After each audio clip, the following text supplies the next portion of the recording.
Assalamualaikum warahmatullahi wabarakatuh. Salam sejahtera untuk kita semua.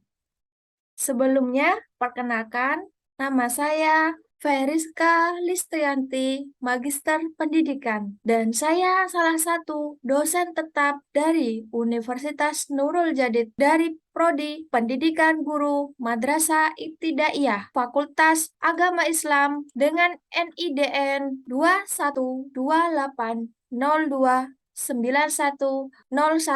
dengan riwayat pendidikan S1 Pendidikan IPS dari Universitas Negeri Maulana Malik Ibrahim Malang dan melanjutkan S2 di Universitas Kanjuruhan Malang, lulus di tahun 2015. Dalam kesempatan yang baik ini, izinkan saya untuk memberikan pernyataan diri dosen dalam unjuk kerja Tridharma Perguruan Tinggi PDD UKTPT bidang pengajaran. Adapun tujuan dari pemaparan ini sebagai salah satu syarat untuk mengikuti persertifikasi dosen gelombang 2 tahun 2022. Langkah pertama, saya akan menjelaskan tentang RPS pembelajaran IPS dengan bobot 3 SKS pada semester 5 dengan capaian pembelajaran sebagai berikut. Baik, saya mengajar mata kuliah pembelajaran IPS. Pertama, yaitu melaksanakan sistem kontrak perkuliahan yang secara garis besar mata perkuliahan sesuai RPS yang saya buat. Metode pelajaran dan media pembelajaran disesuaikan dengan materi. Saya menggunakan PowerPoint yang diterapkan dengan metode blended learning. Selain itu, saya juga menggunakan modul bahan ajar untuk menjelaskan materi perkuliahan yang saya sampaikan kepada mahasiswa. Selama pengajaran, saya menggunakan sejumlah aplikasi, yaitu WhatsApp dan Telegram, yang saya fungsikan sebagai media sharing dengan mahasiswa, sehingga mahasiswa dapat berkonsultasi dan bertanya kepada saya langsung tentang apa mata kuliah yang saya ampu. Kemudian, saya menggunakan aplikasi Zoom meeting ketika ada perkuliahan online. Pada saat itu juga, ketika saya tidak mampu datang ke kampus, saya menggunakan Zoom meeting. Aplikasi lain yang saya gunakan adalah aplikasi e-learning Unuja yang saya manfaatkan untuk membagikan tugas kepada seluruh mahasiswa saya. Sehingga hasil tugas ini menjadi bahan evaluasi dari hasil perkuliahan yang dilaksanakan selama 1 semester. Dengan demikian, saya bisa mendorong semangat belajar mahasiswa dengan menggunakan banyak media yang saya berikan, sehingga mahasiswa memiliki tingkat pemahaman yang baik dan mampu memperoleh nilai ujian pada mata kuliah saya dengan hasil yang memuaskan.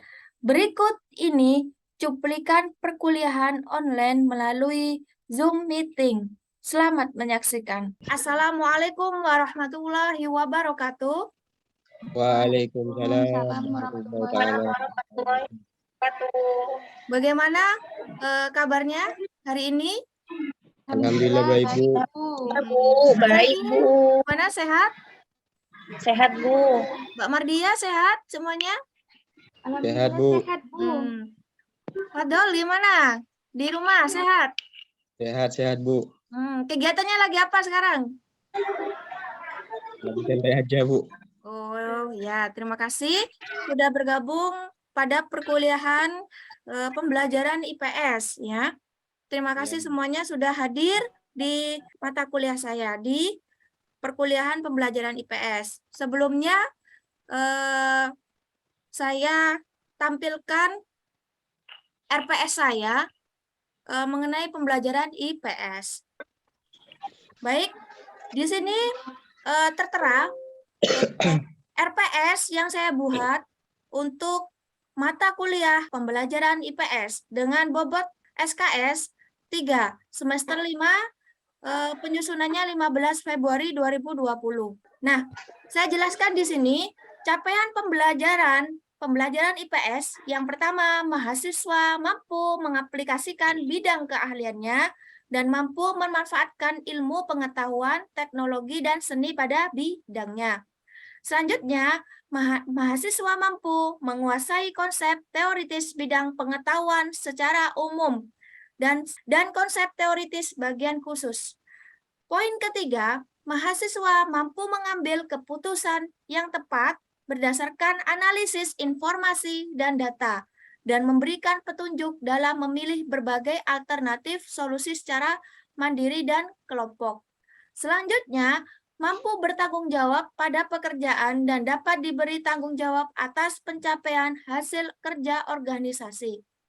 Selanjutnya, CPMK dari RPS saya yaitu mampu menyelesaikan validasi akademik atau kajian sesuai bidang keahliannya, menyelesaikan masalah di masyarakat dan industri yang relevan melalui pengembangan pengetahuan. Poin kedua, mampu mengembangkan konsep dan teori dalam mengembangkan dan melakukan tindakan pembinaan melalui aktivitas supervisi atau pengawasan pendidikan dengan pendekatan multidisipliner.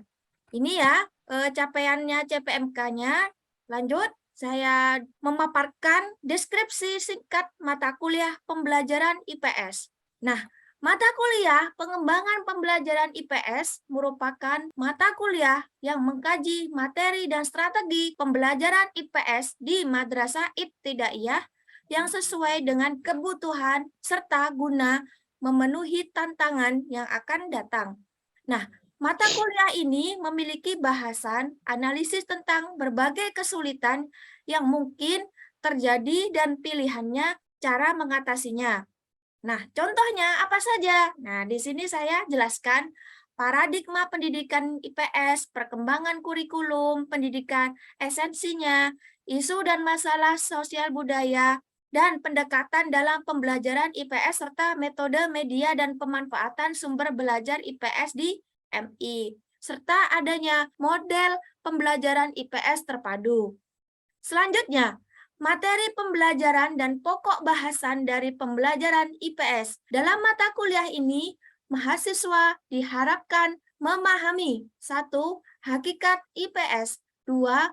Hubungan ilmu sosial dengan IPS, yang ketiga, keterampilan dasar dalam pendidikan IPS, 4. Sejarah kurikulum IPS di Madrasah Ibtidaiyah, 5. Kurikulum IPS apa saja, dan 6. Silabus dan RPP-nya, 7. Konsep media pembelajaran IPS, 8. Ragam media pembelajaran IPS, 9. Metode pembelajaran IPS, 10.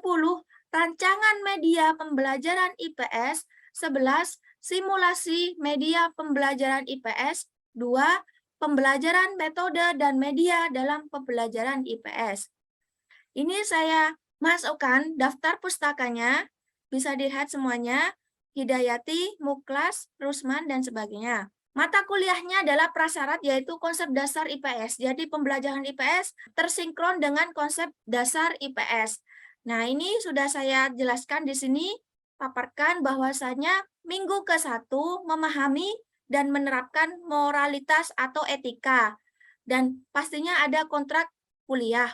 Metode pembelajarannya yaitu discovery learning. Selanjutnya, minggu kedua memiliki pemahaman tentang pengertian rasional dan perkembangan IPS. Jadi kita nanti bisa tahu belajar apa nih tujuan pendidikan IPS. Nah, dan tujuan rasionalnya seperti apa. Lanjut, minggu ketiga memiliki pemahaman tentang hubungan ilmu sosial dan IPS. Di sini kita bisa menjelaskan loh, hubungan ilmu sosial itu apa saja. Contohnya, ekonomi, berhubungan dengan ilmu pengetahuan sosial. Sosiologi, berhubungan dengan ilmu pengetahuan sosial. Dan antropologi, psikologi, geografi, berhubungan dengan ilmu pengetahuan sosial. Lanjut, di minggu keempat, saya gambarkan di sini, mahasiswa harus memahami tentang keterampilan dasar dalam pendidikan IPS. Keterampilannya apa saja? Nanti kita bisa belajar lebih dalam lagi. Lanjutnya, minggu kelima, pemahaman tentang sejarah kurikulum IPS di MI atau SD. Selanjutnya, minggu keenam, memiliki pemahaman tentang kurikulum yang kita pahami di sini ada kurikulum K 2013, KTSP, dan kurikulum yang terdahulu. Di sini kita bisa belajar lebih dalam lagi. Selanjutnya, minggu ke-7, kita harus mampu memiliki pemahaman tentang silabus dan RPP. 8, memiliki pemahaman tentang konsep media pembelajaran IPS. 10, memiliki pemahaman tentang ragam media pembelajaran IPS. 11, memiliki pemahaman tentang metode pembelajaran IPS. 12, memiliki pemahaman tentang rancangan media pembelajaran IPS. 13, memiliki pemahaman tentang simulasi media pembelajarannya. 14, memiliki pemahaman tentang simulasi atau cara penggunaan media pembelajaran IPS yang sederhana sehingga mampu siswa itu dapat mencerna materi pengajaran yang kita ajarkan oleh gurunya ya. Selanjutnya, terakhir kita mampu memahami tentang pembelajaran metodenya dan media dalam pembelajaran IPS. Cara menyusun rancangan pembelajaran dengan menerapkan metode dan media sederhana dalam pembelajaran IPS. Baik, di sini sudah paham? Saya tanya, Selvi, Mbak Mardia, mungkin Fadol, paham ya? Baik, paham. Siap. Lanjut kita ke materi berikutnya. Materi berikutnya kita bahas bersama tentang hubungan antara ilmu sosial dan ilmu pengetahuan sosial. Hubungan antara ilmu sosial dengan IPS, ya. Nah, di sini saya gambarkan mahasiswa saya tentang kontrak kuliah. Nah, kontrak kuliahnya pembelajaran IPS itu apa saja? Penilaian evaluasi belajarnya, hasil belajarnya adalah pertama, harus ada kehadiran. 2, sikap dan perilaku kalian selama di perkuliahan. Karena perkuliahannya ini adalah blended ya.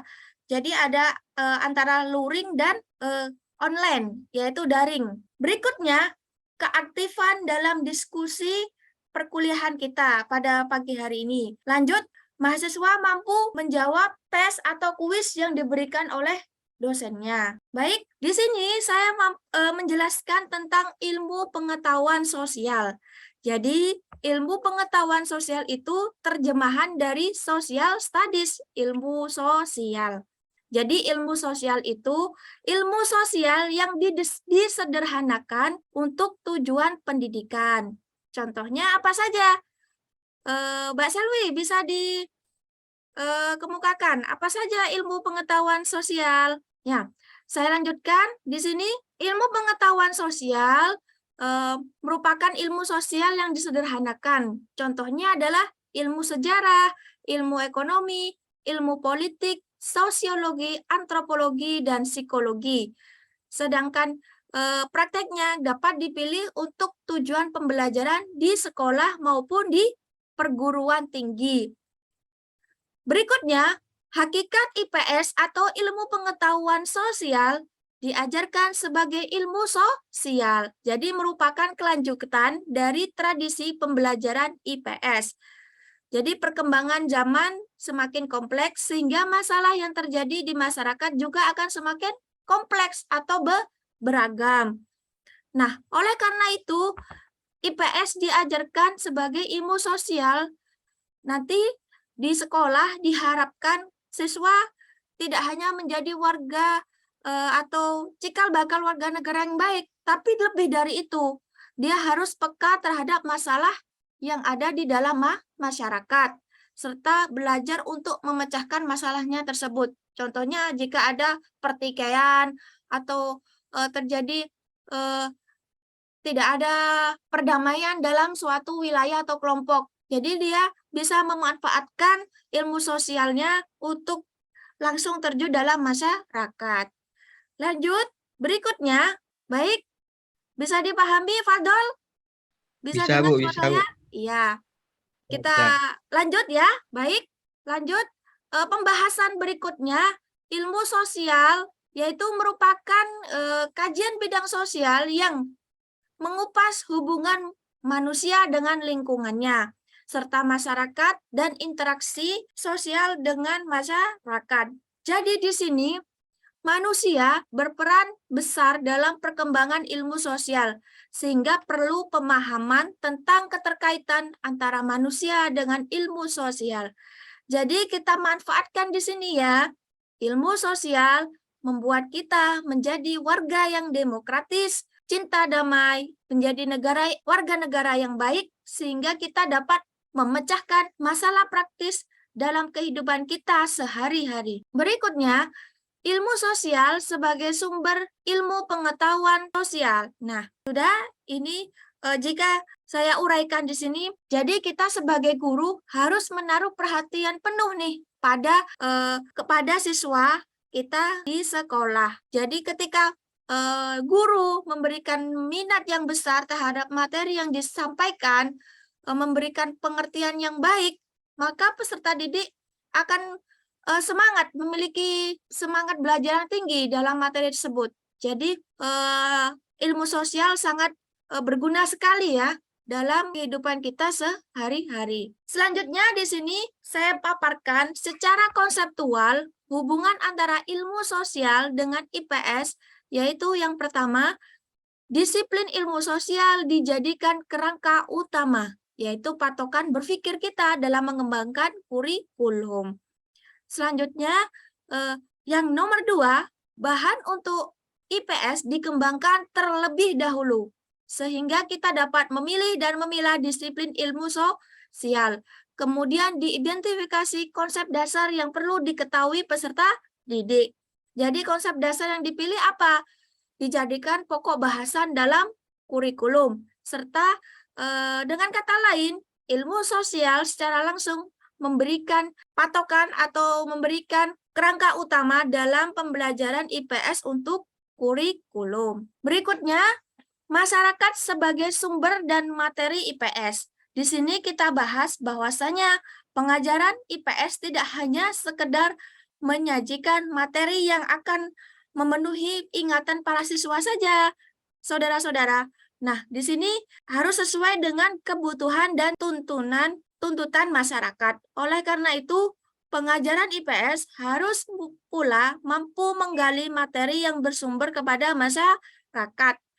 Contohnya bisa kita lihat dalam kehidupan sehari-hari, yaitu di lingkungan sekolah, di lingkungan luar sekolah, tempat tinggal para siswa, di lingkungan kampus contohnya, dan semakin luas jangkauannya kepada masyarakat lebih luas lagi. Selanjutnya, nah ini bisa ditanyakan ya, IPS, tolong diperhatikan, IPS sebagai transformasi sosial. Jadi hakikatnya IPS itu sebagai transformasi karena apa? Adalah karena adanya tradisi pembelajaran IPS yang mendorong siswa untuk membawa perubahan, ya, perubahan sosial di dalam masyarakat. Jadi kita masukkan ke sekolah bahwasanya peran guru itu adalah membimbing dan memberikan materi kepada siswa. Sedangkan peran siswa yaitu sebagai agen perubahan sosial yang harus mampu menyelesaikan masalah yang ada di sekolah maupun di masyarakat kelak ketika ia sudah dewasa. Selanjutnya, metode pembelajaran yang digunakan yaitu problem solving, discovery learning, dan pembelajaran proyek. Nah, sampai di sini mungkin ada yang ditanyakan tentang materi yang saya bahas, atau bagaimana ada di luar topik bisa sesuai dengan pembelajaran IPS, sesuai dengan RPS yang saya jelaskan tadi. Mbak Selvi, silakan. Baik, Mbak Mardia, bisa dengar saya? Iya, bisa, Bu. Baik, silakan. Ada yang mau ditanyakan, disampaikan kepada saya? Saya ingin bertanya, Bu, ini terkait dengan RPS tadi yang sudah Ibu jelaskan. Yang ingin saya tanyakan, media pembelajaran IPS apa saja yang dapat digunakan untuk diterapkan di sekolah? Baik, terima kasih pertanyaan yang luar biasa ya, Saudara Mardia. Nanti Mas Fadol bisa tanyakan ke saya juga ya, materi yang saya sampaikan pada pagi hari ini. Yang pertama, macam-macam media pembelajaran IPS. Contohnya, 1, media cetak, yaitu jenis media yang telah lama digunakan sebagai sarana dalam aktivitas belajar. Contohnya adalah buku ajar. Nah, di sana kita bisa ada brosur, booklet, dan handout. Lalu berikutnya ada media pameran. Nah, di sini media pameran atau display media digunakan sebagai sarana informasi dan pengetahuan yang menarik bagi yang melihatnya. Contohnya adalah adanya poster, diorama, dan sebagainya. Berikutnya, ada media audio. Audio itu adalah jenis media yang efektif dan efisien untuk digunakan sesuai dengan tujuan pembelajaran yang ingin dicapai. Contohnya adalah adanya radio, MP3 atau MP4. Nah, itu ya media audio. Selanjutnya, macam media pembelajaran IPS yaitu adanya media gambar bergerak. Di sana ada jenis media yang mampu menayangkan gambar bergerak terintegrasi untuk suara, yaitu adanya video pembelajaran yang diupload di YouTube ataupun film dan sebagainya. Selanjutnya, media pembelajaran IPS juga bisa menggunakan multimedia. Ya, ini untuk kaum milenial ya, seperti kalian. Contohnya saudara Mbak Mardia, saudara Mbak Selvi, dan saudara Mas Fadol. Di mana di sini adalah multimedia merupakan produk dari kemajuan teknologi digital. Jadi media ini mampu memberikan pengalaman belajar yang luas bagi penggunanya. Jadi multimedia dapat mengembangkan pesan dan pengetahuan dalam bentuk gabungan dan perpaduan antara beberapa format, yaitu teks, audio, grafis, video, dan animasi secara serentak. Kemampuan seperti ini, program multimedia dapat menayangkan informasi dan pengetahuan secara komprehensif yang dapat dipelajari oleh siswa. Jadi multimedia memiliki ciri alat seperti laptop, e-book, dan memiliki Google Form dan Internet Explorer atau Opera. Seperti itu ya. Paham Mbak Mardia sampai di sini? Oke, paham Bu. Terima kasih sudah menjawab pertanyaan dari saya. Baik, terima kasih. Selanjutnya, Mas Fadol, bisa dengar suara saya? Pertanyaan, Bu. Iya, pertanyaan. Jelaskan nilai-nilai apa saja yang perlu ditanamkan dalam pembelajaran IPS. Baik, terima kasih. Pertanyaan yang sangat luar biasa ya. Nah, saya jelaskan di sini bahwasanya macam-macam nilai yang ada di pembelajaran IPS. Yang pertama adalah nilai dasar. Nilai dasar itu bersifat abstrak dan dapat diamati oleh panca indera manusia. Namun kenyataannya nilai ini berhubungan dengan tingkah laku manusia. Jadi nilai dasar bersifat universal. Contohnya yaitu adanya keyakinan kita terhadap Tuhan, manusia, ada hubungannya manusia dengan Tuhan. Nah, itu adalah nilai dasar. Selanjutnya, ada nilai instrumental, di mana berkaitan dengan organisasi suatu negara. Jadi nilai ini berdasarkan nilai dalam Undang-Undang Dasar berupa pasal penjabaran dari Pancasila. Selanjutnya, nilai praktis.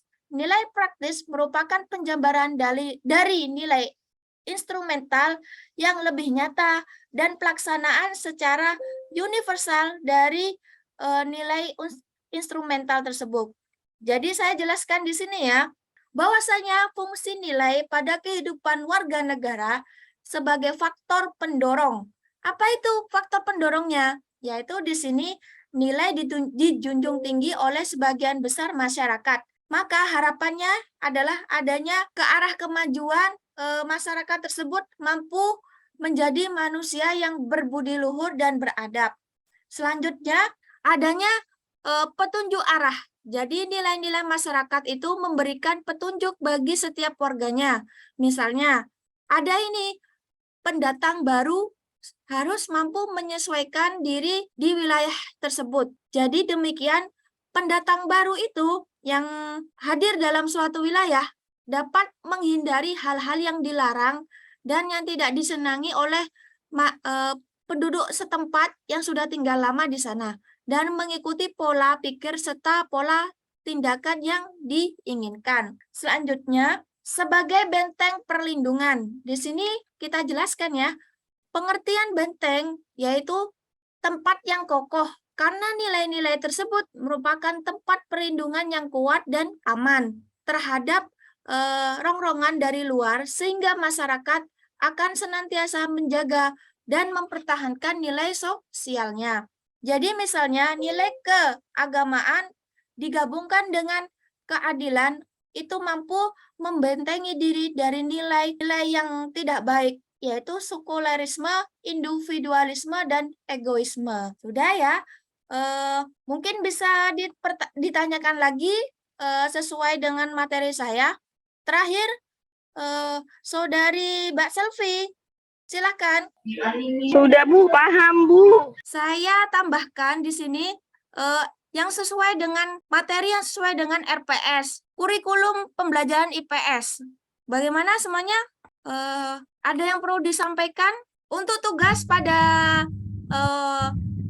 materi dan pertemuan pada hari ini saya berikan di grup WhatsApp atau Telegram. Nanti kalian kumpulkan 1 minggu lagi. Bagaimana? Sudah siap tugasnya? Ya Bu. Baik, mungkin ini saja dulu pertemuan kita pada hari ini. Semoga ilmu yang kalian pelajari dan pertemuan pada hari ini bermanfaat bagi kita semua. Baik, akhir kalam. Wassalamualaikum warahmatullahi wabarakatuh. Waalaikumsalam warahmatullahi wabarakatuh.